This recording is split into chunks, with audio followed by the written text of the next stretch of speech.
Hello LEGO fans, Jan here at welcome back sa panibago na lamang LEGO Minecraft set review.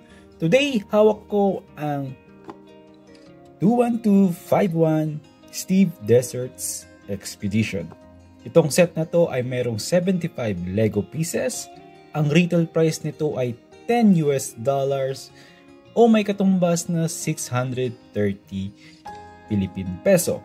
Ang official release nito ay noong January 1st, 2024 at ang set na to ay meron lamang 3 minifigures, isang Phantom, isang Steve at isang Baby Camel. Ang set build nito ay base lamang sa isang maliit na portion ng isang desert biome. Ang unang minifigure sa set na to ay si Steve. Ito ang bagong Steve na merong bagong facial expression. Wala namang bago sa kanyang torso at sa kanyang leg. Ganun pa rin, kagaya pa rin ng dati. Ito lang ang bagong labas sa set na ito. Meron siyang parang splat ng water dito. Pwedeng dahil sa camel yan. Pwedeng dinilaan siya ng camel. Or pwede rin sabihin natin nag-spit yung camel sa kanyang laway. O pwede rin nagpapanik na siya sa set na ito. Kasi itong set na to ay meron Phantom na mob. Itong Phantom mob na to ay isang returning minifigure mula sa, kung hindi ako nagkakamali, sa Sky set. Basta yun ang pangalan niya, Sky set. Parang ganoon natin yung pangalan, Sky set. Meron siyang printed na 1x2 tile. Yan ang kanyang brick build style. Kaya nasabi kong expression na to ay parang nagpapanik kasi pag merong ganitong mob, ibig sabihin, matagal nang hindi natutulog si Steve. Kaya itong mob na to ay nag-appear. Bagay na bagay, pwede mong sabihin, nagpapanik na itong expression na to. Sa set na to ay meron ding isang enchanted axe. Yan lang ang kanyang accessory dito sa set na to. Very nice. Meron ding stand para sa Phantom. Pwede siya nakatayo.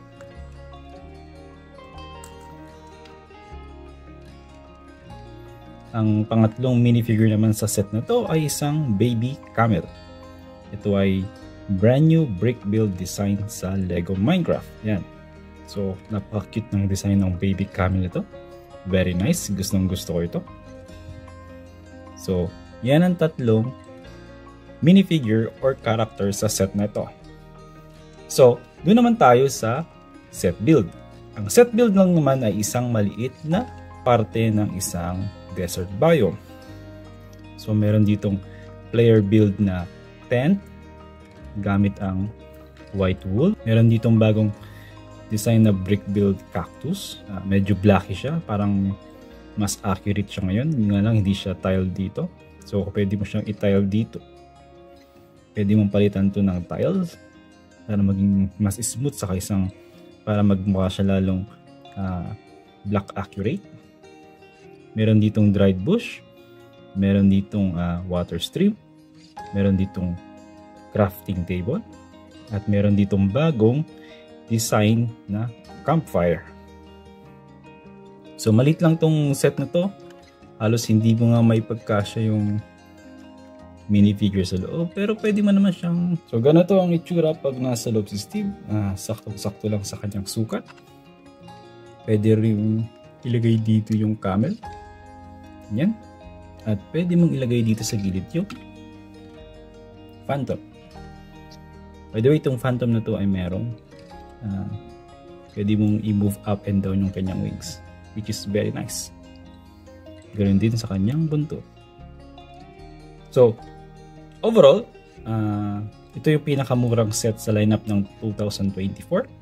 At para sa akin, sulit ang set na to dahil meron ditong bagong brick build na animal mob na Baby Camel. Meron din ditong bagong facial expression na Steve, at ang kanyang color skin ay very close sa game. Hindi na siya yung parang kulay flesh. Medyo brown skin na siya. Kaya para sa akin, sulit na sulit tong set ito. Lalo na kung mabibili mo siya ng naka-sale, mas makakatipid ka. Also, para sa akin, ito ay isang player build experience na set.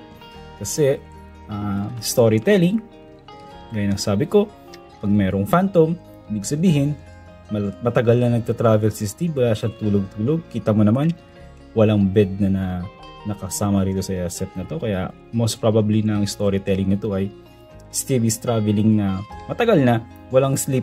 Kaya itong Phantom na to ay nandito. For the price, okay naman siya kasi nabili ko naman to ng sale. Kaya okay na okay siya sa akin. At isa na namang dagdag sa akin collection. Anyway, thank you so much sa panunood. Please continue supporting the channel and see you again sa susunod na video. Peace!